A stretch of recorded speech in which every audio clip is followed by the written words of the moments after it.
먼저 첫 번째 발표를 맡게 된 프리지아 팀 팀장 정수이고요. 저희 조의 주제는 인공위성 영상에서 건물 탐지 및 도로 추출하기였습니다. 총 3단계로 나눠서 발표를 진행할 텐데 먼저 프로젝트 소개를 하고 저희 결과가 어떻게 나왔는지 그리고 마지막으로 저희가 자체적으로 내린 저희에 대한 평가 이렇게 3가지로 진행하도록 하겠습니다. 먼저 저희 프로젝트 목표가 인공위성 영상에서 건물 탐지 및 도로 추출하기였는데요. 이걸 다른 말로 해보면 인공위성 영상에 대한 시멘틱 세그멘테이션을 진행을 하는데 그 클래스는 빌딩과 로드 2가지이다로 해석을 해볼 수 있습니다. 그래서 저희가 기업 협력과제였기 때문에 SIA 측에서 먼저 저희한테 과제들을 이렇게 태스크를 주셨는데 총 레벨 4단계로 구성이 되어 있었고요. 저희는 요거를 레벨 1을 2개로 나눠서 총 5단계로 진행을 하였습니다. 먼저 도로와 건물을 각각 따로따로 검출을 하는 레벨 1과 그 2개를 동시에 검출을 하는 레벨 2, 그리고 그 세그멘테이션 맵을 약간 분석을 해보는 레벨 3, 그리고 해당 세그멘테이션 맵을 QGIS나 구글 어스 등 실제 지도에 올려보는 레벨 4 이렇게 구성이 되어 있습니다. 그래서 전체적인 개괄은 저희가 먼저 EDA를 진행을 하고 그 다음에 저희가 인공위성 영상 이미지이기 때문에 이미지 프리프로세싱, 그리고 데이터 어규멘테이션, 그리고 그 데이터들을 가지고 모델을 학습을 한 트레이닝 단계 이렇게 4가지를 구성을 하고 이것을 순차적으로 계속 유기적으로 반복해 나가면서 진행을 하였습니다. 그리고 기본적인 저희의 모델을 할 때 했던 구성은 이런 식이고요. 이건 자세한 건 뒤에서 하나하나 해보도록 하겠습니다. 다음으로 프로젝트 결과물입니다. 먼저 데이터 분석에 대해 말씀을 드릴 텐데요. 이것은 저희가 분석을 한 대상 데이터들의 특징들을 좀 모아보았습니다. 먼저 대상 데이터는 전 세계에 분포를 하고 있는데요. 뒤에 보이시는 지도에서 파란색 점들이 곳곳에 찍혀 있습니다. 이게 저희가 가진 위성 영상들이 분포하고 있는 위치이고요. 오른쪽 하단에 보이시는 이 작은 네모 상자들이 해당 이미지들의 위치입니다. 그리고 두 번째로는 대상 데이터에 너무 큰 건물 혹은 너무 작은 건물들이 포함되어 있었습니다. 조금 자세히 보면은 왼쪽같이 너무 큰다서 40만 픽셀 제곱 픽셀 이런 너무 큰 건물이나 혹은 0에 가까운 너무 작은 건물들이 있었고 실제로 확인을 해보면은 공장이라고 추측되는 저런 큰 건물들이 존재하고 있었고요. 반대로 이건 제가 보기엔 약간 컨테이너 차 같은데 이런 식으로 너무 작은 저희가 육안으로도 식별이 하기 어려운 작은 건물들도 포함이 되어 있었습니다. 그리고 이걸 확인하면서 추가적으로 알게 된 것은 라벨 데이터가 그렇게 완벽하진 않다는 것입니다. 우리 왼쪽같이 여러 개의 건물이 그냥 하나로 라벨링이 되어 있는 경우도 있었고요. 오른쪽과 같이 컨테이너 같은 건물이 아닌 것이 건물로 라벨링이 되어 있기도 하였습니다. 그 다음 4번째인데요. 데이터에서 배경이 차지하는 비율이 높았습니다. 이 아래쪽에 있는 그래프가 건물의 총 라벨에서 건물 정보가 차지하는 비율을 뽑아보았는데요. 보시다시피 0에 굉장히 많은 데이터들이 몰려있는 것을 확인할 수 있었습니다. 이것은 어찌 보면 당연한 게 저희가 위성 사진을 이렇게 넓은 영역에 대해서 찍는 것이다 보니까 대도시가 아닌 조금 외곽이나 산 이런 곳들 나가게 되면 당연히 건물이나 도로보다는 배경이 많을 수밖에 없었습니다. 저희 데이터들은 이런 특성을 가지고 있었고요. 이걸 기반으로 먼저 레벨 1의 빌딩을 진행을 하였습니다. 그래서 위성 영상 이미지에서 건물을 검출하는 거였는데요. 전처리 방식으로는 저희가 이미지가 1024x 1024가 기본으로 들어오기 때문에 이것을 메모리에 올리기 위하여 이미지 사이즈를 줄여주는 리사이징 방식 혹은 이미지를 잘라서 이미지 크기를 변화시켜주는 크롭 방식 이 2가지가 있었고 그 이후로도 이미지에 밝기를 조정해 본다거나 대비를 올려보는 그런 전처리 등 과정이 있었고요. 그 다음에 저희가 GeoJSON으로 라벨 데이터를 처음에 텍스트로 받았습니다. 그래서 텍스트 데이터를 세그멘테이션 모델에 넣기 위해서는 이미지로 변환을 해줄 필요가 있었고 그 부분이 밑에 보이는 라벨 생성 부분이었습니다. 그리고 요거에 대해서 라벨도 역시 저희가 가지고 있는 위성 영상 이미지와 같은 방식으로 리사이징과 크롭을 진행을 하여 주었고요. 해당 데이터들을 합쳐서 쌍으로 존재한 데이터들에 대해서, 그러니까 이미지랑 라벨에 대해서 쌍으로 존재한 데이터들을 아규멘테이션을 해주고 이것들을 모델 학습에 사용하였습니다. 저희는 기본적으로 사용한 모델은 유넷을 사용하였고 백본은 이피션트넷 B3를 사용하였습니다. 해당 모델을 선정하게 된 이유는 저희가 선행 연구들을 조사를 하는 과정에서 제일 많이 영향을 받았던 게 스페이스넷 챌린지 2번에서 위닝 솔루션을 가장 영향을 많이 받았는데요. 그쪽에서 사용하고 있는 모델을 조금 많이 영향을 받다 보니까 이 모델을 선정을 하게 되었습니다. 제일 먼저 해본 실험은 이미지 리사이징을 한번 해봤었고요. 그 다음으로 크롭을 하되 이것을 슬라이딩 윈도우 방식으로 해당 이미지를 윈도우를 밀어가면서 잘라보았습니다. 그 다음으로는 랜덤 크롭을 해봤고요. 근데 이렇게 해서도 저희가 그렇게 유의미하게 성능이 좋아지거나 그러지 않았습니다. 그래서 개선을 위해서 다시 데이터를 확인해 보았고 크롭된 27,000개의 라벨들 중에서 약 8,000개 정도가 배경만 존재하는 라벨이었습니다. 그래서 이게 배경만 존재한다는 것 자체도 데이터가 가진 특성이기 때문에 반영을 해야 하나 좀 너무 비율이 높다라고 판단을 하였고 라벨에서 건물이 차지하는 비율별로 라벨을 한번 확인해 본 후 이 데이터를 조금 필터링하기 위한 스레시홀드 범위를 찾아주었습니다. 그래서 이 스레시홀드 범위에 따라서 비율이 너무 작은 건물들, 그러니까 크기가 작은 건물들을 제거를 해주거나 아니면은 건물이 라벨에서 차지하는 비율이 작은 건물들을 전부 제거를 하진 않고 확률적으로 일부만 제거를 해보았습니다. 그리고 반대로 공장같이 너무 큰 건물 같은 경우에는 크롭된 라벨에서 전부 그 빌딩이 차지를 하고 있거나 하는 경우도 있었기 때문에 라벨에서 너무 빌딩이 차지하는 비율이 큰 라벨들도 확률적으로 제거를 해주었습니다. 이런 실험들을 여러 가지 진행을 하였고요.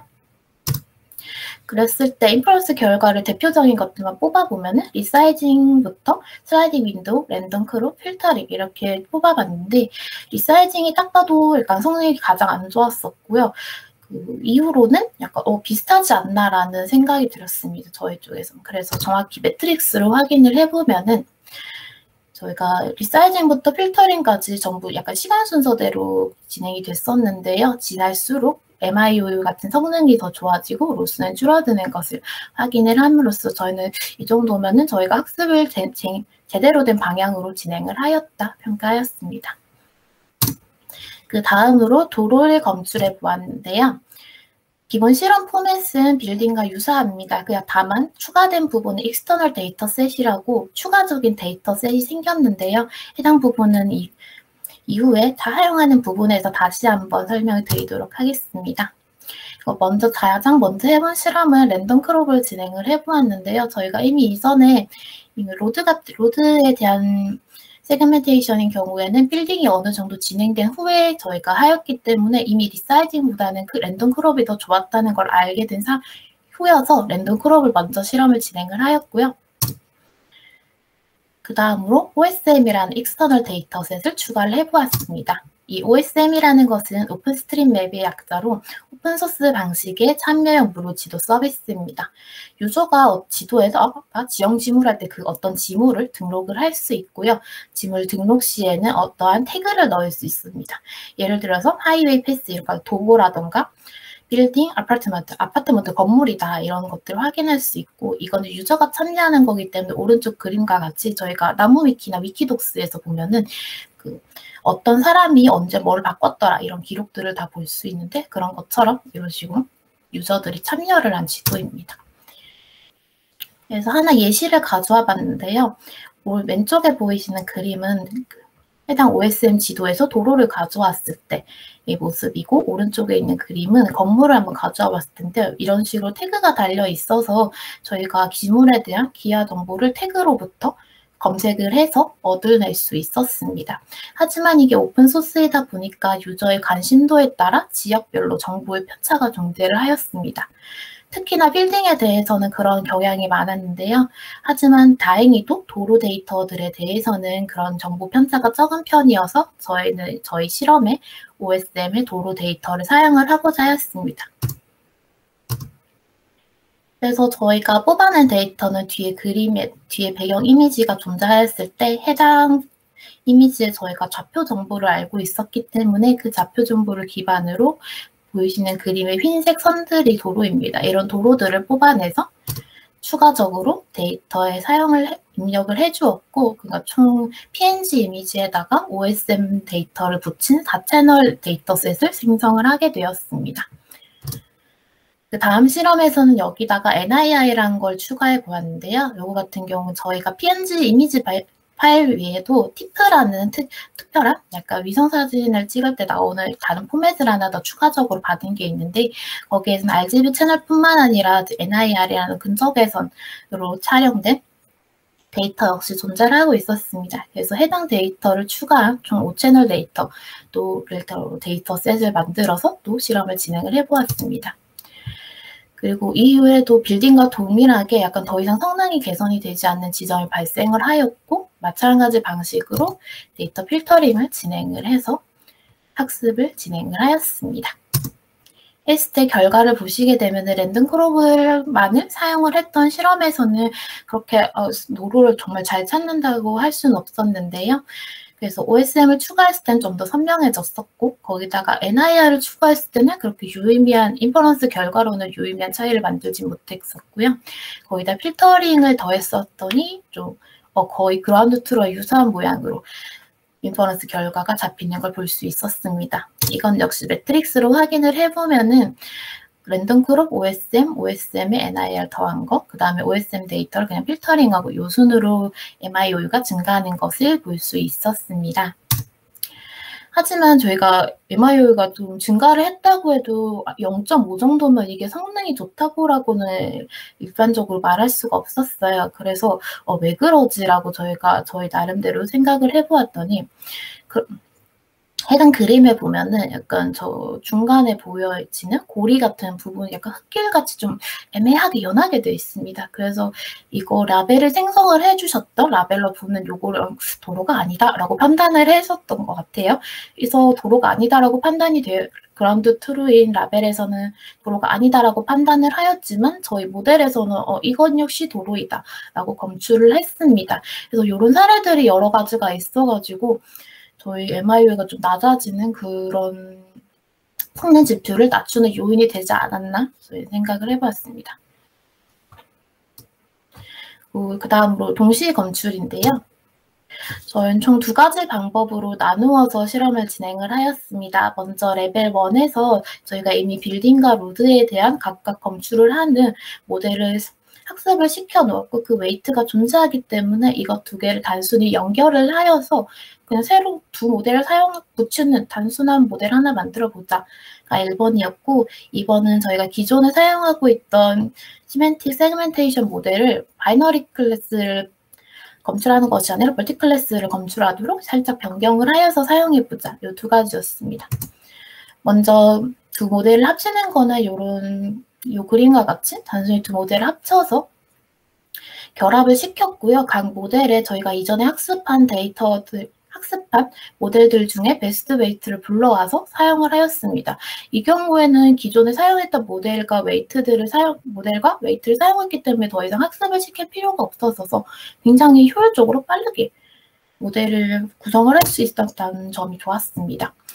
이 2번째 방법인 하나의 모델을 사용하는 방법은 이전에 저희가 학습 레벨 1에서 학습을 했을 때 가장 효율적이었던 아규멘테이션 방식이나 전처리 방식 등 혹은 데이터 처리 방식 등만을 사용을 해주었고요. 이랬을 때 2개의 결과를 보면은 거의 2개 다 좀 저희 기준에서는 좀 우수하게 검출이 되었다는 결과를 볼 수 있었고요. 하지만 2개 중에 어느 게 더 나았냐 하니 저희는 멀티클래스를 사용을 하는 싱글 모델이 더 좋았다. 이렇게 지표상으로 평가를 내릴 수 있었습니다. 특히나 마지막 3번째 그래프인 멀티클래스 플러스 라지 데이터셋이라고 저희가 표현을 해놨는데 제가 데이터셋이 건물과 도로가 함께 있는 데이터셋이 적다 보니까 이걸 아규멘테이션을 조금 많이 해줄 필요가 있었습니다. 그래서 데이터셋을 한 기존에 있던 크기보다 4배 정도 뻥튀기를 시켜서 학습을 시켰더니 이전에 데이터셋이 조금 적었을 때보다 성능이 10% 향상이 되는 것을 볼 수 있었습니다. 그래서 여기서 다시 한번 데이터란 무엇인가, 우리에게 왜 이리로 중요한 것인가 한번 깨달음을 얻은 시간이었고요. 그 다음으로 레벨 3랑 레벨 4를 동시에 좀 설명을 드릴 겁니다. 여기에서 이제 저희가 해야 되는 게 세그멘테이션 맵을 GeoJSON이라는 새로운 포맷으로 임포팅을 시켜서 실제 지도에 올려보는 작업을 진행을 하였는데요. 저희가 안타깝게도 저희가 시간이 그게 허락되지 않아서 도로의 길이에 대해서는 진행을 하지 못하였고, 건물의 개수와 건물의 면적을 계산해서 이것을 GeoJSON으로 바꿔보는 그런 작업들을 진행하였습니다. 먼저 모델의 예측 결과를 조금 디노이즈를 시켜서 조금 너무 작게 검출이 되거나 그런 것들을 좀 지워줬고요. 그 이후에 저희는 컨투어스를, 그러니까 해당 세그멘테이션 맵에서 폴리곤들을 추출을 하였습니다. 이렇게 추출된 폴리곤에는 저희가 큰 건물 안에다가 구멍들이 나 있을 수 있어요. 근데 그 구멍들 자체도 별도의 폴리곤으로 정의되어 있는 문제가 있어서 폴리곤 내부에 홀을 추가를 하고 폴리곤으로 정의했던 홀을 제거하는 작업을 먼저 진행을 하였고요. 그 이후에 해당 데이터들이 지금 픽셀 좌표로 되어 있기 때문에 어파인 트랜스폼을 이용해서 실제 좌표를 변경을 해주고, 저희가 이제 사용을 하려는 EPSG 4326이라는 좌표계로 프로젝션 시켜 주었습니다. 그 상태에서 면적 계산을 해주었고요. 해당 면적은 지금 평방미터가 제곱미터로 표현이 되어 있고요.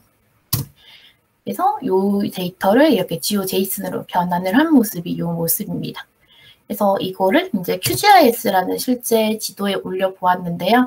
제가 올릴 때 이전에 타입으로 로드인지 빌딩인지 넣어줬고, 면적을 에어리아라는 프로퍼티로 넣어줬기 때문에 이렇게 타입별로 색상을 바꿔서 색상을 여러 개를 넣어서 출력도 해보았고, 면적에 따라서 면적이 진할수록 색상이 진해지게끔 이런 식으로도 한번 지도에 올려보았습니다. 그래서 저희가 이 실험을 하면서 알게 된 몇 가지 사실들을 공유해 보고자 정리를 해봤는데요. 위성 사진 데이터에 대해서 저희가 큰 이미지에 대해서 이제 잘라주거나 이미지를 줄여줄 때 리사이징보다 슬라이딩 윈도우 방식이 좋았고, 그것보다 또 랜덤 크롭이 좋았다.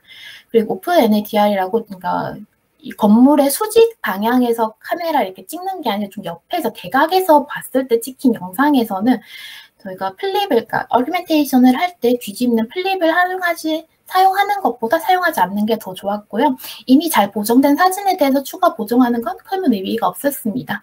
마찬가지로 잘 보정된 사진의 NIR 데이터든 추가적으로 데이터를 주는 것도 딱히 유의미한 차이를 만들지 못했습니다.